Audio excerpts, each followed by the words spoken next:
ఏమ్రా అన్షిపేట, ఎట్లున్నావు? మనం తెలంగాణ ఆంధ్ర రాష్ట్రాలకి చెందినోళ్ళం. మనకు బాధ్యతలు ఎక్కువ, ఎందుకంటే అన్ని పండుగలు కవర్ చేయాలి కదా.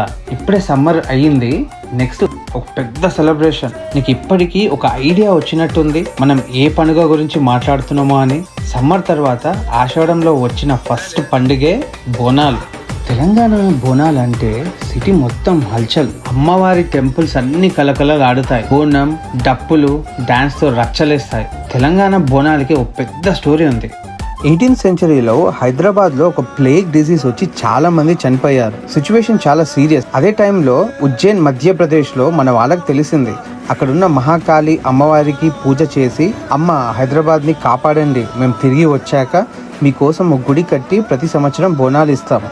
అమ్మవారి డివైన్ బ్లెస్సింగ్స్ తో ప్లేగ్ మొత్తం తగ్గిపోయింది. మన వాళ్ళు అమ్మవారి విగ్రహం తీసుకొని వచ్చి బోనాలు స్టార్ట్ చేశారు. బోనం అంటే భోజనం, అమ్మవారికి ప్రసాదంగా ఇచ్చేది. వీడియోలో చూస్తున్నట్టు కుండలో అన్నం, పూరి, స్వీట్, పెరుగు, ఇంకా ఏదైనా అట్లా తలపైన దీపం పెట్టుకొని డాన్స్ చేస్తూ దప్పులతో అమ్మవారికి బోనం ఆఫర్ చేసి దర్శనం తీసుకుంటాము.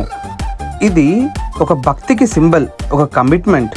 అదే రోజు అమ్మవారి తమ్ముడుగా పోతురాజులా రెడీ అయి ఊరేగింపు ముందు నుండి నడిపిస్తాడు. ఇంకా చాలా జరుగుతాయి, మనం అవి తర్వాత తెలుసుకుందాం. ఫైనల్ గా చెప్పాలంటే బోనాలంటే it's an emotion for Telangana people. It's a combo of culture, bhakti plus full mass celebration. అమ్మవారికి బోనం పెట్టడం is like saying thank you for protecting us. మళ్ళీ కలుద్దాం ఇంకో స్టోరీతో.